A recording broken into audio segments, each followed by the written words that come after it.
Assalamualaikum warahmatullahi wabarakatuh. Kami dari kelompok 1 kelas pagi akan mempresentasikan mengenai studi kelayakan apotek. Kelompok 1 beranggotakan Aan Setia Asih, Bintang Larasati, Hovifah Indriani, dan Salsa Zulfa Hamidah. Yang pertama, saya, Indriani, akan mempresentasikan mengenai profil apotek Care Pharma. Nama apotek yang akan didirikan adalah Care Pharma. Apotek Care Pharma ini berlokasi di Jalan HS Ronggowaluyo, Puserjaya, Teluk Jambe Timur, Karawang, dengan kode pos 41361. Visi dan misi apotek. Visi apoteknya menjadi apotek terpercaya dengan memberikan pelayanan kefarmasian yang berkualitas serta pelayanan kefarmasian obat yang baik berstandar internasional. Misi apoteknya: 1. Menyediakan obat yang asli dan tidak ilegal serta terjangkau bagi masyarakat. 2. Melaksanakan pelayanan kefarmasian yang tepat, cepat, dan inovatif dengan menerapkan konsep mengutamakan konsumen secara profesional. 3. Mengevaluasi kinerja di apotek secara rutin dan menyeluruh serta senantiasa melakukan perbaikan. 4. Memberikan peluang kerja bagi tenaga kefarmasian. Dan 5. Meningkatkan kesejahteraan tenaga kerja apotek dan pemilik modal. Selanjutnya yaitu tujuan didirikannya apotek. Yang pertama yaitu sebagai tempat pengabdian profesi apoteker yang telah mengucapkan sumpah jabatan. Yang kedua, sebagai sarana farmasi yang melakukan peracikan, pengubahan bentuk, pencampuran, dan penyerahan obat dan bahan obat serta alat kesehatan. Yang ketiga, untuk meningkatkan kesehatan masyarakat setempat dan masyarakat di sekitar. Yang keempat, yaitu untuk meningkatkan pengetahuan masyarakat dengan menjalankan fungsi sebagai tempat pelayanan informasi kesehatan dan meningkatkan pemahaman masyarakat tentang penggunaan obat secara rasional dalam praktek pengobatan sendiri atau yang disebut dengan swamedikasi. Poin pembahasan selanjutnya yaitu jumlah tenaga kerja.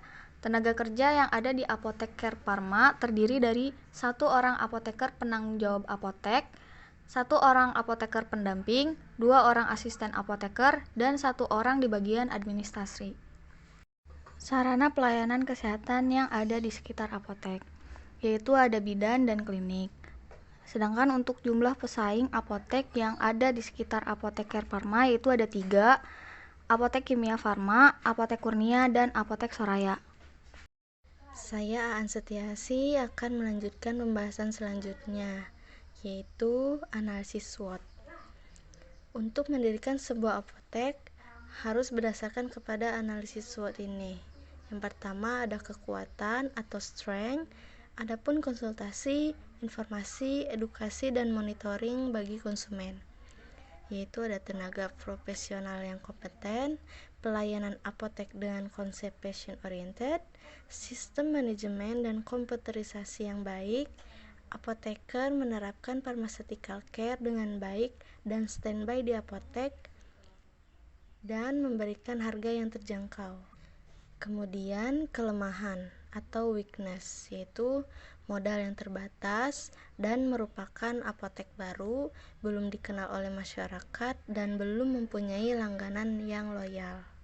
Kemudian peluang atau opportunity, yaitu wilayah pemukiman penduduk di sekitar apotek berkembang pesat, bangunan yang baru bisa mendapatkan segmen masyarakat golongan menengah ke atas.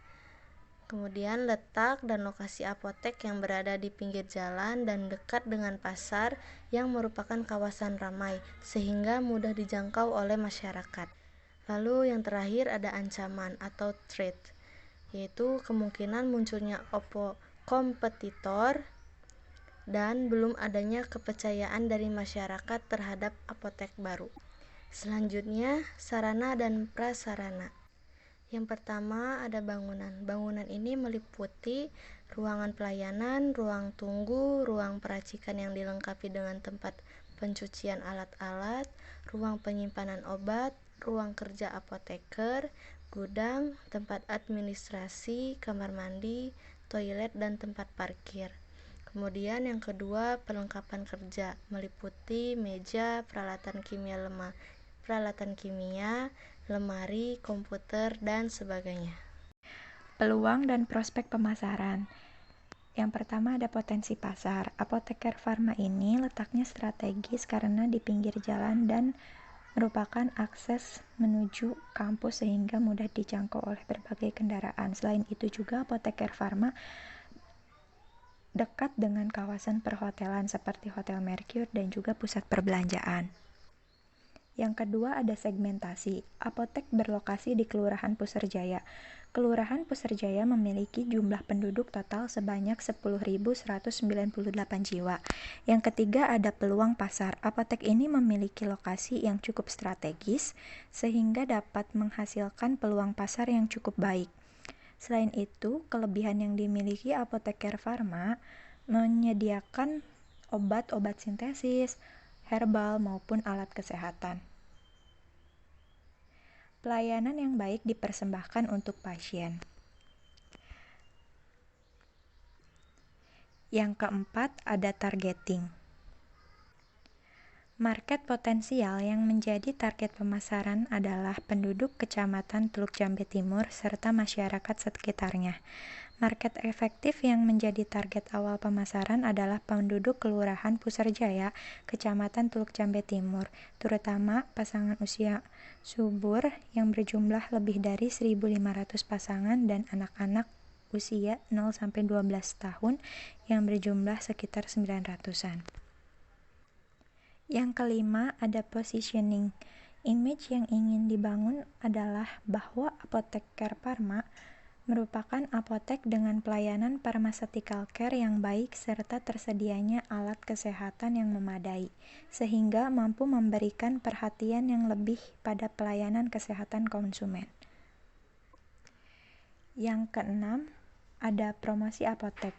Promosi apotek yang dilakukan oleh Apoteker Farma, yang pertama ada spanduk yang dipasang di pinggir jalan dekat dengan lokasi.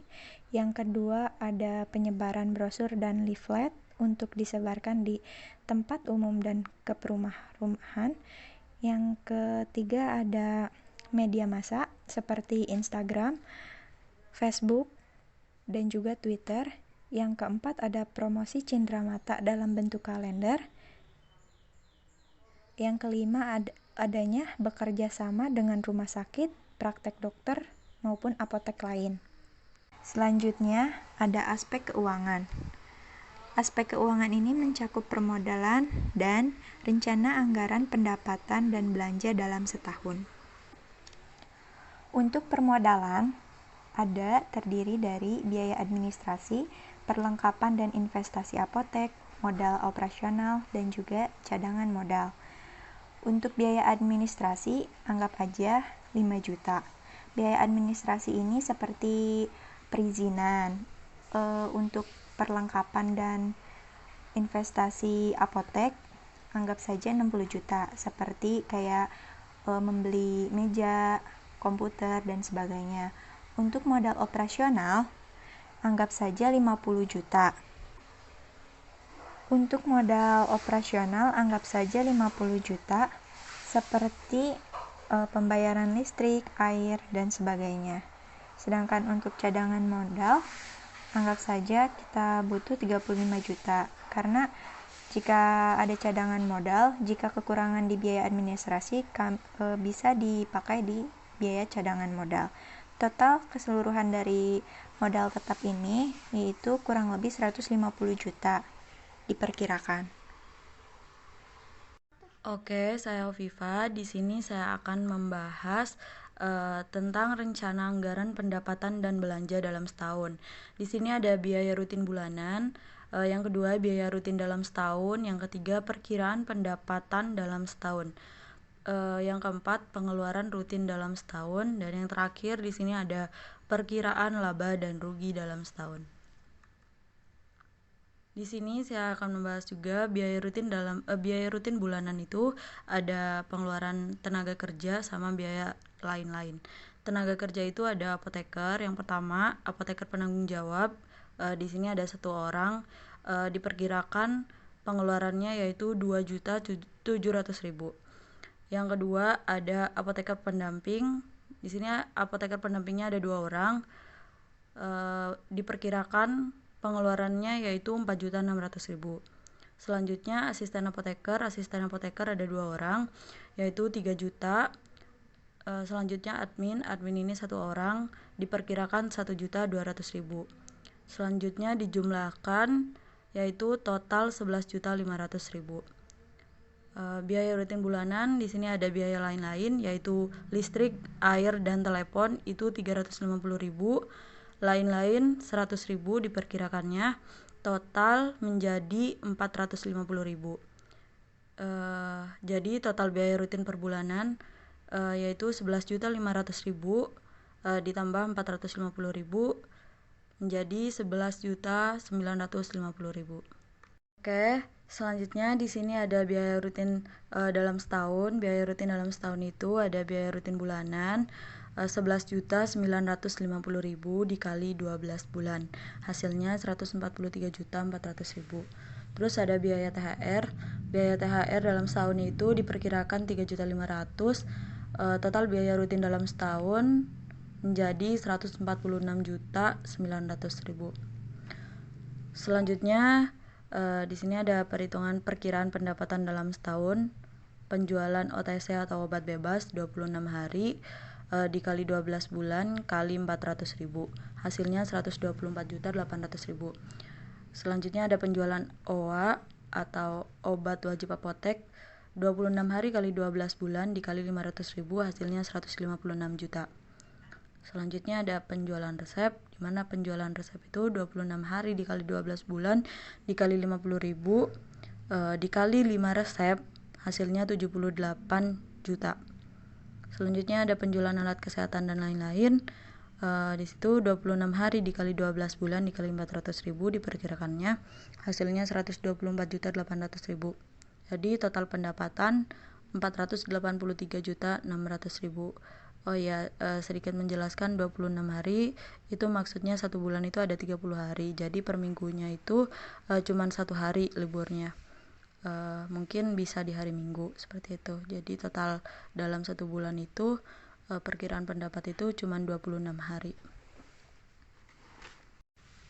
Selanjutnya di sini saya akan membahas pengeluaran rutin dalam setahun. Pengeluaran rutin setahun itu ada pembelian obat bebas, di mana kita asumsikan saja perolehan keuntungan apotek untuk obat dijual bebas yaitu 10%. Jadi kalau dijadikan pemecahan desimal jadi 1/1,10. Oke. 1/1,10 dikali 124.800.000, hasilnya 113.454.545 rupiah. Selanjutnya di sini ada pembelian obat obat wajib apotek. Obat wajib apotek ini sama, kita asumsikan saja perolehan keuntungan apotek untuk obat OA ini yaitu 10%. Jadi 1/1,10 dikali 156 juta, hasilnya 141.818.181 rupiah. Selanjutnya di sini ada pembelian resep, sama kita asumsikan saja keuntungan apotek yaitu 10%. Jadi 1/1,10 dikali 78 juta, hasilnya 70.909.090 rupiah. Selanjutnya ada pembelian alkes dan lain-lain, sama kita asumsikan saja perolehan keuntungan apoteknya 10%. Jadi 1/1,10 kali 124.800.000, hasilnya 113.454.545 rupiah. Total pengeluaran dalam setahun yaitu 439.636.361 rupiah.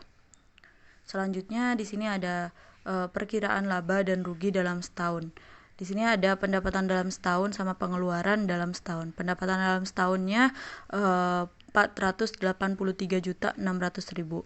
Selanjutnya pengeluaran dalam setahun 439.636.361 rupiah.